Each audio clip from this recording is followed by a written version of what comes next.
Information is power.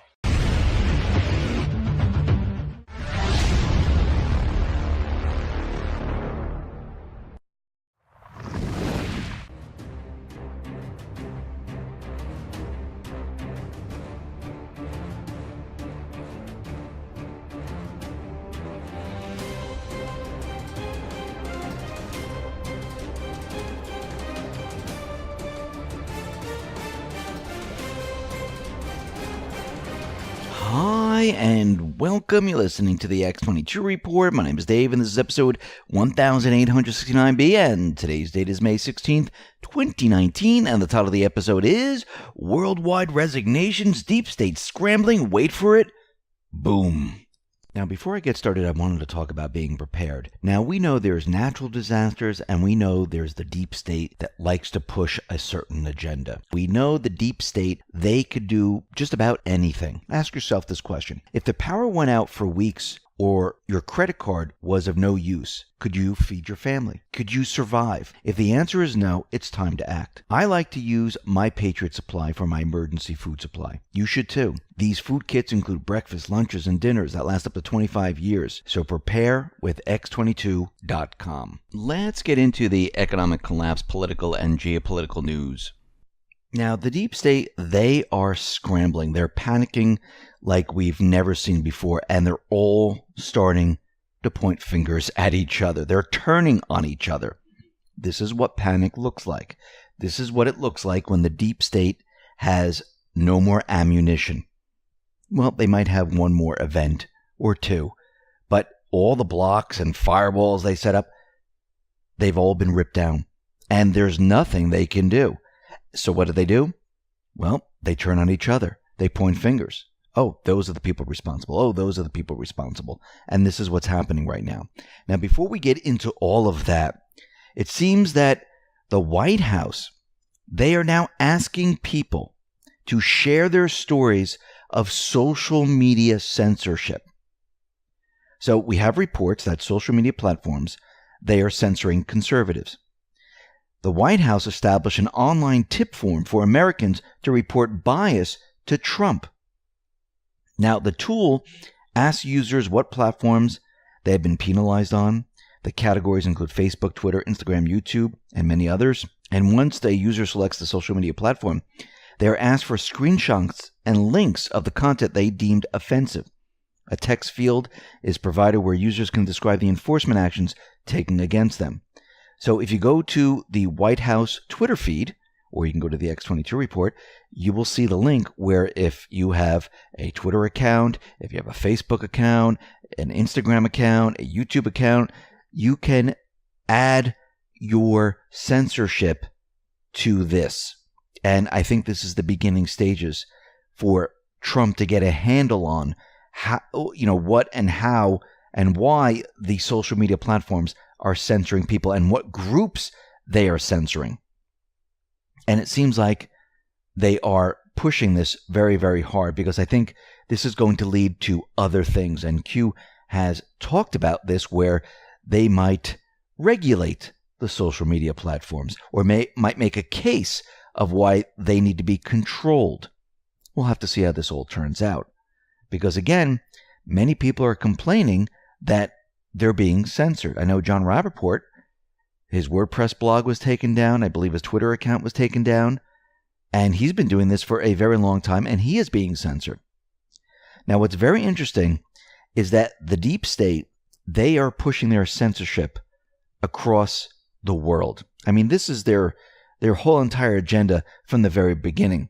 And they do it very, very slowly, so no one really catches on. We started out with political correctness. And then it moved into the hate speech. And then it moved into, let's ban certain extremists on YouTube or extremists on Facebook. Let's ban hate speech on these platforms. We need to control this. So what's happening here, since the New Zealand shooting in the mosque, the Christchurch shootings, we have the New Zealand Prime Minister, we have Macron out there campaigning to all countries to join them on censoring the shooter's video. Now, a lot of people have looked at this video And there's many, many anomalies with this video. And I do believe this is why they want this taken down, because it will prove that a lot of this stuff was CGI in the video. So right now, they have the United Kingdom, Canada, Japan, Australia, Italy, India, Germany, and Spain all on board. They also have Google, Amazon, Facebook, Twitter, and YouTube. They're participating as well. The United States says, listen, we can't ban things. We have something called the First Amendment, and we just can't take things down.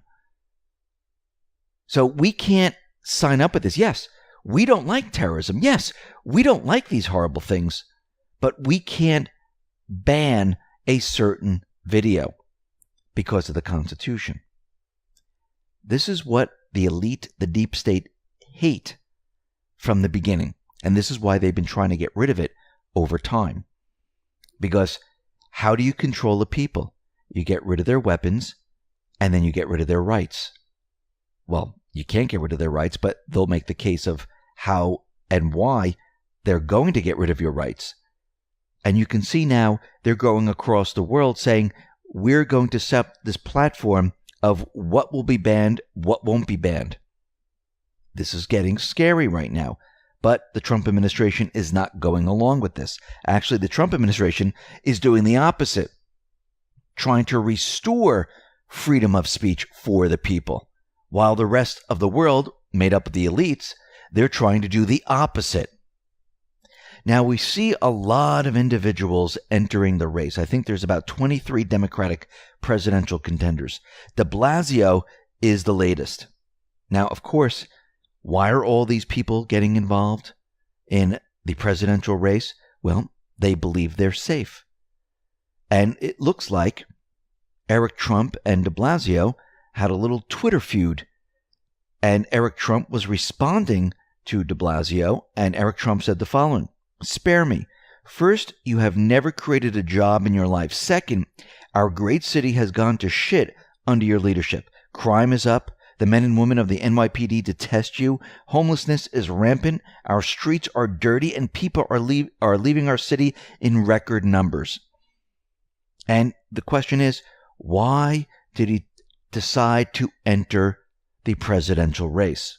Well, let's go back to post 2219 from Q. This is back September 19th, 2018.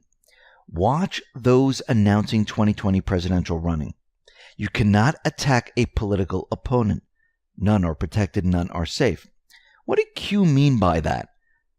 Well, Q is telling everyone that if you try to attack the person who wasn't running for president, they're going to say it's a political attack to get rid of someone who's trying to go up against Trump. And they believe they're safe now, that you cannot attack me. Even if you find criminal information about me, they will use it to say, you only brought that out to attack me, to try to get rid of me. And it's a political attack. But it's not going to work. Nobody's safe. Nobody's protected. And Q already warned us of this. Nadler is out there, and he is scrambling. He's lashing out at Trump after the White House counsel tells the House Judiciary Committee to pound sand. We are not giving you anything. You can't do a Mueller redo. What is the deep state doing right now? They're scrambling for anything they can get their hands on to try to make a case, because they weren't expecting Mueller to come up with nothing. Now they're trying to figure out how to keep this going, but it's going to fail. The deep state is using everything they have to get ahead of what is coming, and they're throwing everything out there hoping that something sticks. M2 Madness, or M3 Thods, tweeted out the following. First, take a listen to Brennan. Will they find in 1, 2, 3 examinations, reviews, investigations of the origins of the Russian investigation? I don't know. They may try to be dissecting the language that was in the FISA application. But as you point out... But what was the concern? What was going on? I think they're just trying to, demonstrate that there was, problems with what the Obama administration did as far as it pursued this investigation.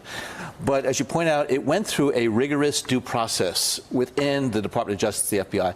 It was approved by the FISA court. it went through all of those steps. And now if they look back at it in 2020, are they going to find that there was something that should have been said differently, whatever they might? But I think that's what they're trying to do, is to uncover something that they will misrepresent as being part of this deep state effort to try to undermine Donald Trump's election. Now, Brennan, he is trying to get ahead of what is coming because, as Joe D has explained and many others, all roads lead back to Brennan. Well, out of this tweet, M3 Thod said the following: how to attempt fail to cover your own ass. Number 1, open with a casual joke.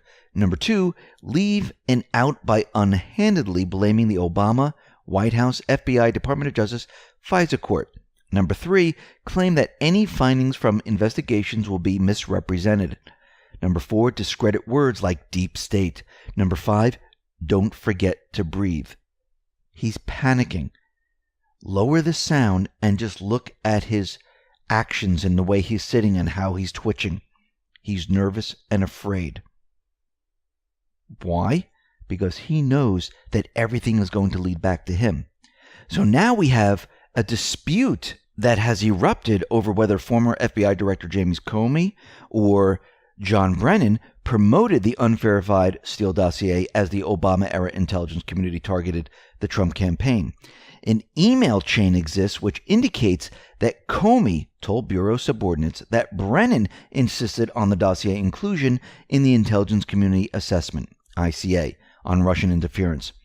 Also interesting is that the dossier was referred to as a Crown material in the emails. Well, is that a reference to that Steele is a former British spy? Most likely. Now, Brennan and Clapper, they're saying they're the ones who opposed James Comey's recommendation that the Steele dossier be included in the intelligence report. Now, this is getting very interesting because now they're pointing fingers at each other and they're blaming Comey. So Trey Gowdy came out and said that Comey has a better argument than Brennan based on what I've seen. Senator Rand Paul back in March said the following: breaking, a high-level source tells me it was Brennan who insisted that the unverified and fake Steele dossier be included in the intelligence report. Brennan should be asked to testify under oath in Congress ASAP. So again, everything is pointing back to Brennan. Now, Representative Jim Jordan tweeted out the following: both stories can't be true. Comey told FBI in late 2016 that Brennan insisted on including the dossier in the intelligence community assessment. But CIA claims Comey made the recommendation, and Brennan and Clapper objected. Mark Meadows tweeted out, amazing. James Comey said that in 2016, John Brennan insisted on including the dossier in their IC assessment, but Brennan says, no, Comey wanted to use the dossier. They know the truth is coming, and now they're all throwing each other under the bus. Now, Baker is now ratting out James Comey, saying top officials in the FBI were quite worried Comey would appear to be blackmailing Trump. So Baker has turned on Comey, Brennan has turned on Comey, Clapper has turned on Comey, and we need to go back to post-2787. What did Q tell us? And this is back February 18, 2019. Attempt to isolate FBI and Department of Justice. What's happening right now? They're isolating the FBI and Department of Justice. Q said, do you believe the FBI, Department of Justice acted alone? If Hillary Clinton directed and financed the dossier in order to obtain the bulk so-called evidence in order to generate circulating news articles, think Yahoo, and obtain FISC sign-off, is it reasonable to think that members of the intel apparatus, State Department, White House, foreign allies, etc. were also involved? The biggest scandal in our known history. A new word for treason will need to be invented. Why does Hussein continue to proudly state his administration was scandal-free? Define projection. Q. Everything that Q said back in February is happening right now. Now, Judicial Watch, they just released an email revealing that Nellie Orr, wife of former Associate Deputy Attorney General Broussard, informed him that she was deleting emails sent from Broussard Department of Justice email account. From Nellie Orr. This was April 20th, 2016.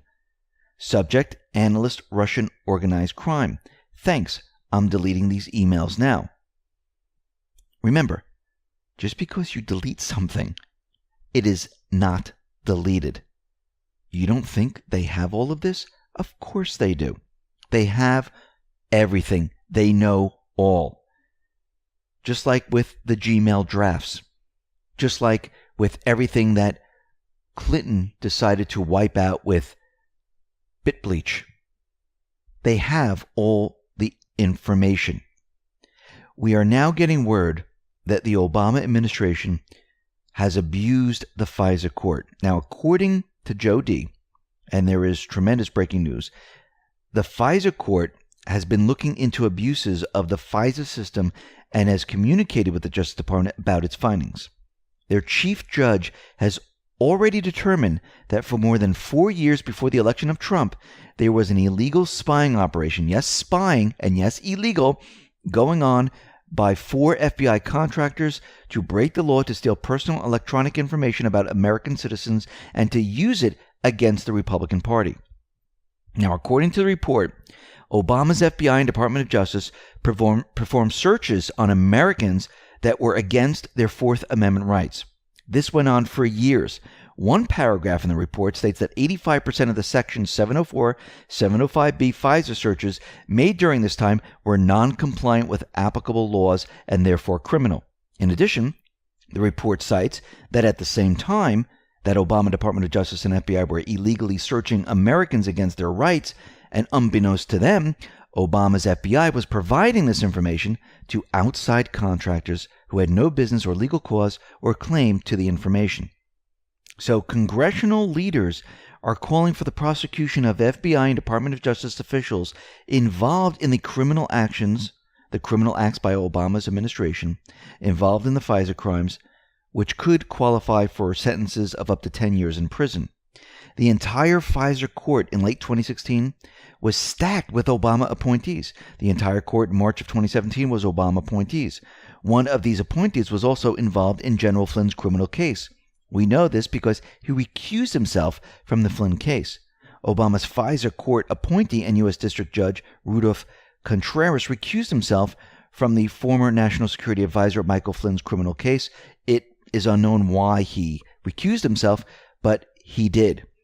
And back then, it seems like the FISA court was in line and most likely knew what Obama was doing. Now, Gohmert is now questioning the FISA court. M3 Thods tweeted out the following. So take a listen to what Gohmert says. Got to start having hearings on the FISA courts. And I would love to get this same group back and have a good discussion on the abuses of the FISA court. I'm about to come to the conclusion we need to just get rid of them altogether. They have become so abusive, and the fact that no FISA court has reacted violently to having a fraud committed on the court raises the issue of perhaps if we had a FISA judge or more who were part of this scam to take down a duly elected president. So this is a very important time. Everybody's questions will be part of the record, and you need to know that someday, after all of this has continued to come out and we get all of the truth, what side of history you want. Were you continuing to flail at a candidate you didn't want elected, or are you going to help restore a Department of Justice and a court system that used to be the envy of the world? Because we're sure not right now. I yield back. And Gohmert, he's right. Why isn't the FISA court out there saying, oh my God, we were giving fake information? We're very angry about this. Why haven't they reacted? Let's go back to post 2959. This was March 4th, 2019. Hussein gave the order to start the spying campaign. It was logged officially 2 times. 1 time domestic, 1 time foreign. Fisk judge White House meeting. White House visitor logs are important. Hussein Library Class Doc Move. That's classification of documents in the Obama library. Attempt to shelter, protect. Who has authority to obtain? The president. The more you know. I do believe that Obama and the judges sitting in the FISA court, just like the judges in the Ninth Circuit Court, they're all working with him. This is why they haven't said a word. But this is all about the change, because Trump is getting more and more individuals appointed to the Ninth Circuit, the Fourth Circuit, and we just had the vote for Jeffrey Rosen to be the Deputy Attorney General, which has taken Rod Rosenstein's position, and he won the vote 52-45. Not voting was Alexander, Gillibrand, and Harris, and there are no further votes this week. And what we're seeing here is that at every step of the way, Trump is maneuvering his pieces and removing the Obama judges, bringing in his individuals, changing the Supreme Court, changing the Department of Justice, changing the FBI, removing the blocks. And guess what? The deep state is panicking. They're scrambling. And we're starting to see certain leaders around the world, and they're not running, and they are resigning. We have Angela Merkel not running. Theresa May says she's not running. She might be resigning way before that. We have George Papadopoulos tweeting out the following. The Italian Prime Minister has suddenly requested resignations from 6 deputy directors of Italian intelligence agency, DIS, AISI, and AISE. This was all after I outed Mifsud in Rome, and the president called the Italian Prime Minister. Italy has flipped and are giving up Brennan. It's all falling apart. And the deep state, they are pushed back against the wall. They're in the corner, and now the rats are eating each other. They're pointing the finger, hoping that if we isolate the FBI, they won't come after us. That's not how it works. Trump, the Patriots, they're going after everyone that is treasonous. Remember, this is not about a 4-year election. This is not about, oh, let's get reelected. This is about draining the swamp, getting rid of all these individuals, and not just the high-level individuals, but everyone else below that who is also corrupt. We need to drain the swamp completely.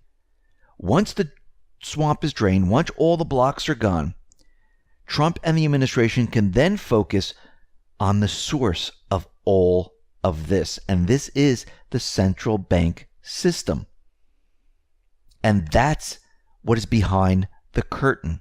That is the wizard. Where no one really knows this. They think these are the people that we have a problem with. No, we need to go behind the curtain and get to the source. And that is the central bank. Why do you think the founding fathers didn't want a central bank in this country? Why do you think Andrew Jackson, by the way, Andrew Jackson is hanging on the wall of President Trump. Why do you think he campaigned on getting rid of the central bank? Why do you think the central bank continually tries to get back into this country? And they've been here since 1913. Because they want to control countries. That is the source of all this. Now, it looks like the Department of Homeland Security has officially suspended all air traffic, passenger and cargo. Now, a lot of the planes weren't flying down to Venezuela anyhow, but I believe this was done to put a stop to what the deep state was doing, pushing weapons into Venezuela. Now, we need to realize that Juan Guaido, his entire administration, his advisors, opposition leaders, they're all either arrested or being held by the government or hiding or seeking asylum in the embassies of Spanish, Italy, Brazil, and Argentina. They're done. Guaido is out there alone. Maduro is not going to arrest him. Maduro doesn't want to provoke anything. You think this was all planned?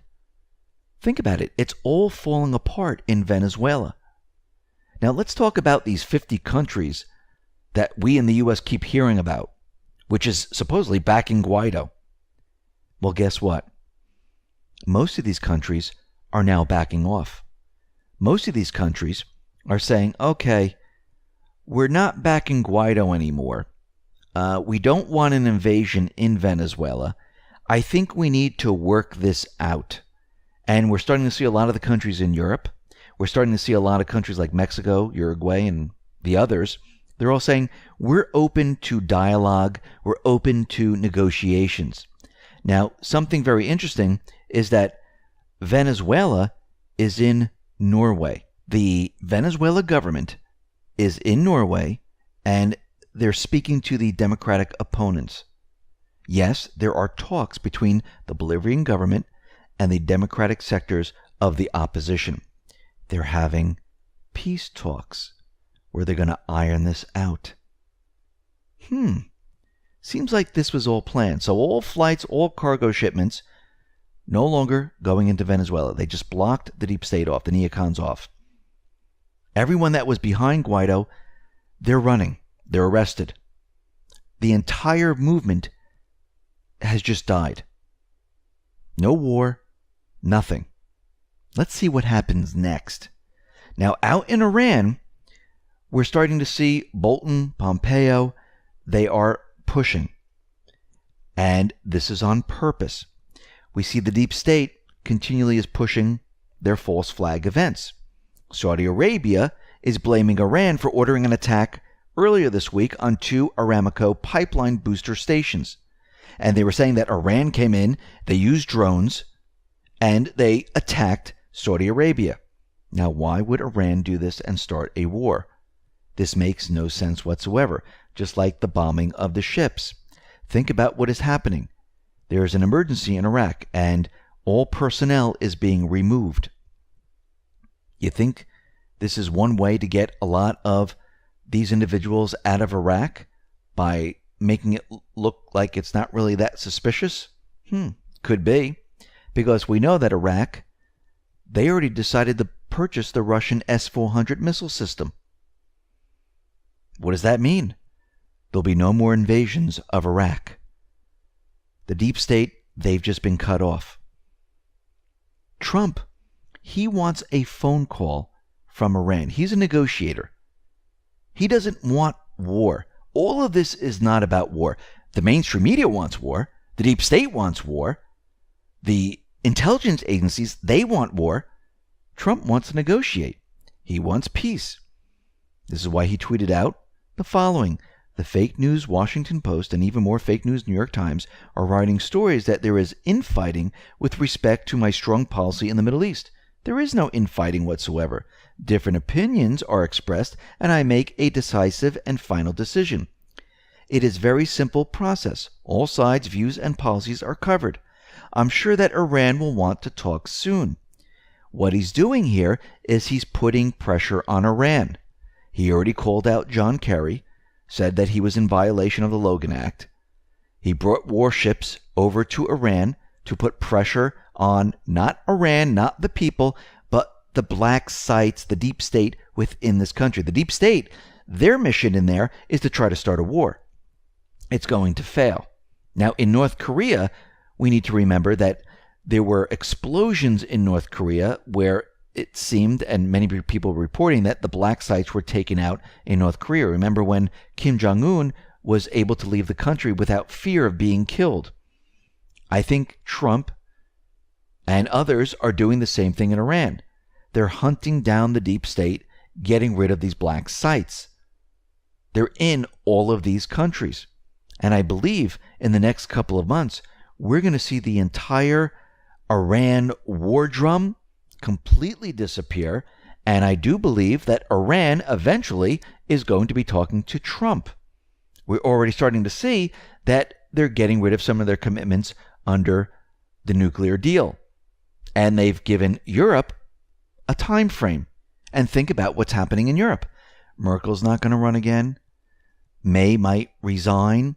And now in France, Le Pen is going up against Macron, I see big changes coming, and I do believe Europe is going to back out of the Iranian deal. And we're going to see the Iranians call Trump. The swamp is being drained. The entire world is going through a change. The globalists are being removed.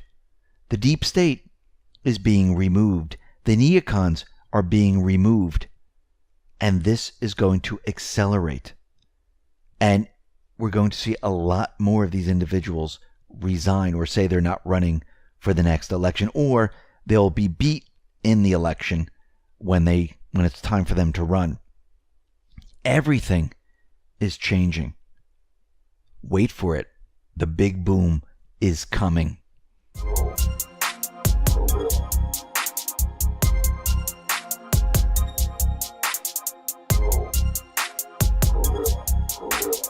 Information is power.